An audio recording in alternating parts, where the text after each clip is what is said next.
Madame, Monsieur, bonjour, bonsoir. Le journal Les Titres, bienvenue.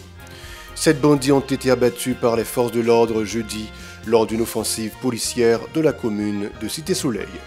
L'Institut haïtien de statistique et d'informatique IHSI informe que le pays a signalé une contraction de 4,2% de PIB pour l'exercice fiscal 2023-2024, marquant ainsi une 6e année consécutive de récession.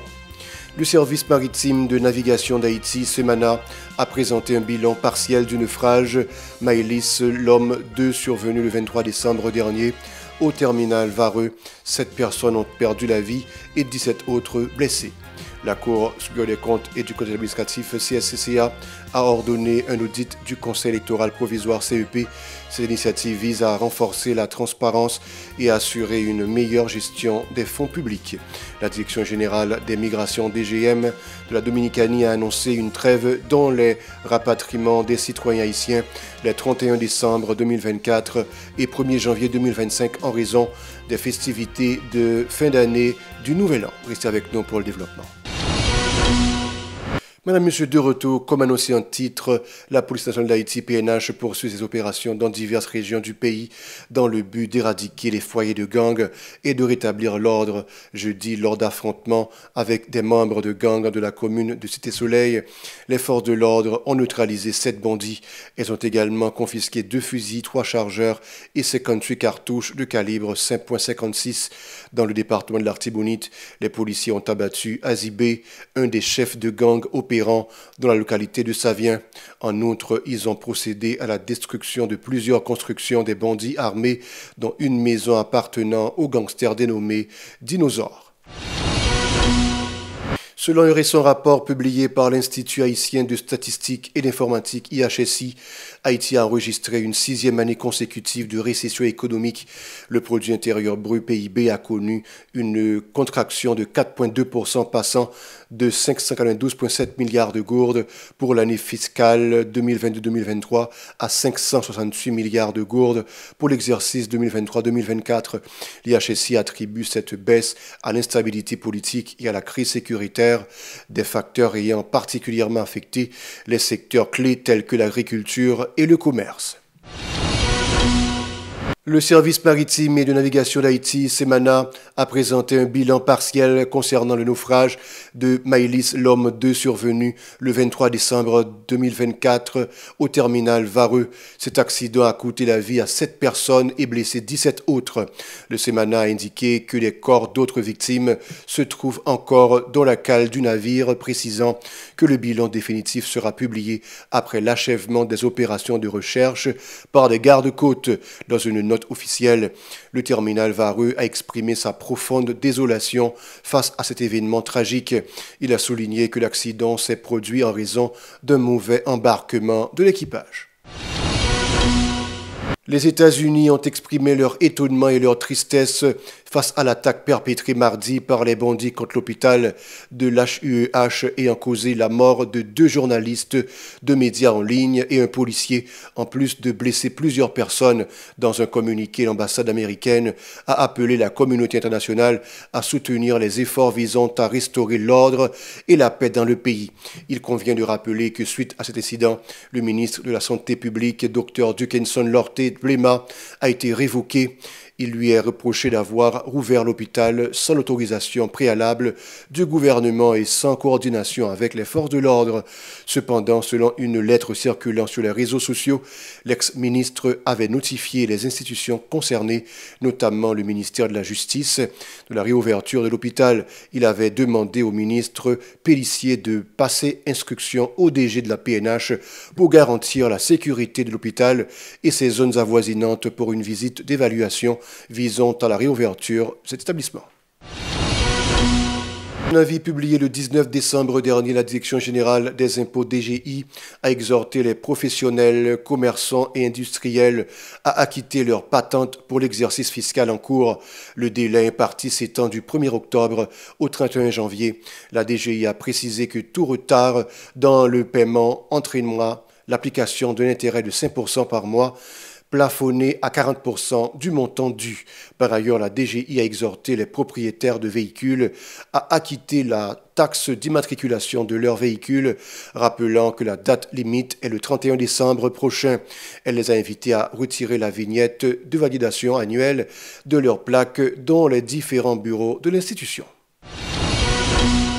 Des citoyens expriment déjà leurs préoccupations quant à l'année prochaine face à l'aggravation de l'insécurité, à la hausse du coût de la vie et à tous les défis auxquels est confronté le pays.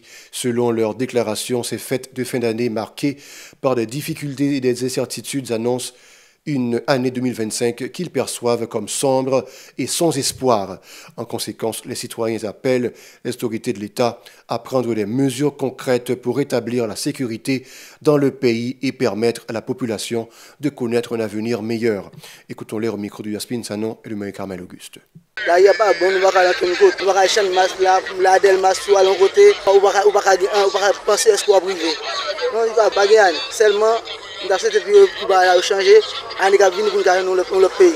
Il y a pas de sécurité pour les gens qui marchent, pour les gens qui à l'école libre. Moi, c'est un pays qui crase. Ça veut dire l'État n'a pas fait rien pour changer la situation du peuple là. En période de fin d'année, nous connaissons un paquet de bagages qui crasent. Question vinoptine, fête, Noël, bagages ça va pas exister. Ça veut dire, nous, la fin d'année a mal passé. Ça me toujours souhaité chaque jour, toujours souhaité que pour l'autorité, faire effort capable pour changer la situation. Mettez tout yo même dans yo même pour changer les bagages. Mais malheureusement, ouais là nèg yo monter à faire l'argent yo, à faire petit poche yo après yo pas yo plus ouais tête yo que yo peuple. Actuellement, son année tristesse liée pour nous-mêmes parce que chez nous balan comme nous, on a mouru devant nous chez nous. Ou à l'empire ou pas qu'à l'empire. Ou dans l'aria, à stress ou et tout. Parce que ou pas qu'on autant de sachets de l'eau pété qu'on a cassé. Année à son année tristesse. Bon nouvelle, nous disons bon Dieu merci. Nous t'a souhaité pour nous nouvelle année 2025 là, pour t'a changer et puis pour t'a gagner l'autre fin d'année.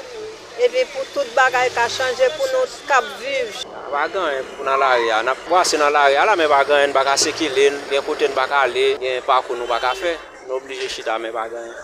Année ça plus mal par rapport à année. Anda mais il y a un changement juste pour nous fonctionner, pour nous circuler plus bien. Des déplacés provenant du quartier de Solino qui sont hébergés à l'école nationale de la République Équateur située à Delma 41 affirment n'avoir reçu aucune aide de la part du gouvernement pendant les festivités de fin d'année. Selon leurs témoignages, seules quelques organisations non gouvernementales leur apportent de manière occasionnelle des plats chauds. Ces déplacés décrivent leurs conditions de vie précaires.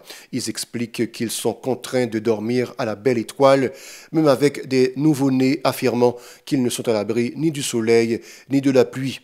Écoutons-les au micro de Yasmine Sanon et de Marie-Carmel Auguste. Jusqu'à présent, nous-mêmes dans l'Équateur, il n'y a aucun signal. Si l'État dit qu'il accompagne, nous l'a dit, il menti. Et nous avons une autorité, l'État paraît à célébrer rien là. Jusqu'à présent, nous avons un handicapé ça là. Quand il dormi, là, il tombe, c'est là, il dormi. Même les acheter près là, il tombe, là, il tombe, à qui ça est accompagné? Qui ça le pour nous? Même si la choix de comme vous voyez, peuple là, depuis le 1er décembre, il campé. Hier, on a 150 plats là, c'est gourmet. Pour nous prendre, qui sont honte, celles qui camions de l'eau, est-ce que les gens avec de l'eau seulement? Mais bon, ça là, soit c'est le seulement politique. L'Équateur va gagner, c'est pas nous. La situation est difficile pour nous. Nous n'avons pas de nous pas manger. Si nous avons nous faut nous manger, nous pas pour nous bailler. La pluie a tombé là, vi retourner dans mourir. Nous et tapis pour nous couvrir même que nous couvrir la tapis, nous toujours mourir. Mais vous continuez malgré te prendre nous. Yo dit pour aider nous mais non faut que parce que regardez qu'il est lié depuis matin jour matin nous pas gagner pour nous bâtir mon mais si la rue monte un pays nous t'a marché nous t'a fait nos bagages nous t'a bâtir mon c'est comme ça toujours les gens de crise ça yo l'état toujours devant maintenant réponse yo est toujours derrière si l'état dit il décaisser des fonds ou bien l'a décaisser des fonds pour les gens qui victimes en bas mais vivre ensemble moi c'est un bagage et pas seulement on cite ça qui t'a bénéficié nous même tout pas tendre pour nous attendre l'embouchement faut nous vivre parce que nous c'est des victimes tout Ces victimes de l'insécurité croissante continuent à réclamer des dirigeants de l'État de rétablir la sécurité afin de les permettre de retourner chez eux et de faciliter la reprise des activités au sein de cet établissement scolaire qui les abrite temporairement. Ils lancent un appel à l'aide à la communauté internationale. Leurs propos. Que Wilson Jeudi et ses acolytes prennent engagement. Il peut se passer 10 ans de la diriger la commune d'Elma. Pour responsabilité en main. Comme il dit, comme il a fait propagande, il n'y a pas accompagné à Brio, mais Dieu ne lui sait Brio, on va mettre quoi. Mais pour le pays à développer, dans bien circonstances, Jean pays à terre, pour nous capables. Connaître qui j'en ai fait, et puis nous remettre l'école là, parce que l'école là, nous connaissons l'école là fonctionner, il faut tout bagaille au marché, mais nous pour nous déplacer, pour nous connaître qui j'en fait avec nous, l'État connaît qui j'en fait avec nous. Bon, si je compare pour me dire l'État, c'est l'État, et mettre sécurité dans le pays en premier, parce que même là, nous sommes là, si nous allons côté, nous pas en sécurité, nous pas tourner dans la cour toujours. C'est mettre sécurité. Tout le monde a pris la sécurité chaque jour. L'État lui offre sécurité. Il a déplacé des troupes sorties à pays étrangers. Nous avons la police nationale, nous avons l'armée. Mais il faut dire que c'est l'État lui-même qui a poussé donner et puis l'a caché. Il n'a pas au moyen, il n'a pas accompagné au vrai. Regardez ça arrive à l'hôpital général. Les pas de sécurité, moi-même pas à qui est-ce que je vais demander. Je n'ai pas besoin de dire à l'État parce que l'État était là dans le commencement et là dans le match là, je ne vais pas dire l'enfant va venir barrer. Donc sécurité n'a pas demandé, je ne sais pas qui instance et message ça a touché. Et instance l'a touché, je demandé sécurité premièrement et deuxièmement assistance pour les gens qui sont dans le camp pour déplacer dans l'école suspendre prendre l'école en otage pour qu'ils empêchent les gens de continuer prendre éducation et instruction qui ont besoin pour pas grandir sur ça déjà moi qui déjà fin alimenté presque pour le pays. Et puis pour clore le journal, les agents du BESAP ont nettoyé certaines zones dans la commune de Miragoâne, notamment à Carrefour des Ruisseaux. Le responsable logistique du BESAP dans le département des MIP a annoncé l'adoption de mesures visant à garantir la salubrité durable dans la ville de Miragoâne. Écoutons-le au micro de notre correspondant du département des MIP, Marc-Arthur Racine. Avec collaboration MERIA, nous-mêmes en BESAP, dans le département des MIP, nous déjà alors depuis hier nous commençons le travail pour nous nettoyer la ville là, en tant que citoyens engagés, pour nous avancer, pour nous retirer les saletés dans la ville là. Nous commençons depuis dans la ville là, et alors commencer Carrefour des Ruisseaux, pour nous prendre le centre-ville là, et nous aller Chalon, pour nous vivre dans le Caldas. Nous commençons depuis hier, nous passons la prise le 30 décembre. Nous avons un dispositif qui prend, qui prend normalement, pour la a toujours été propre, parce que ça a été dans 4 missions pour nous protéger la ville là. Et pendant ce temps, nous faisons nettoyage, nous avons des agents, c'est pour ça que la brigade de surveillance des aires protégées, c'est l'objectif ça même, exactement pour nous éviter de gérer pas dans l'arrière. Bon, nous avons besoin de matériel, nous avons plus de matériel, et puis nous avons besoin d'équipement nécessaire pour nous faire le travail là, sur le plan sécuritaire, et pour brigade là exactement. Précisément brigade là pour nous empêcher de gérer des patras dans l'arrière. Voilà, c'est la fin du journal. Restez avec nous pour la suite de la programmation.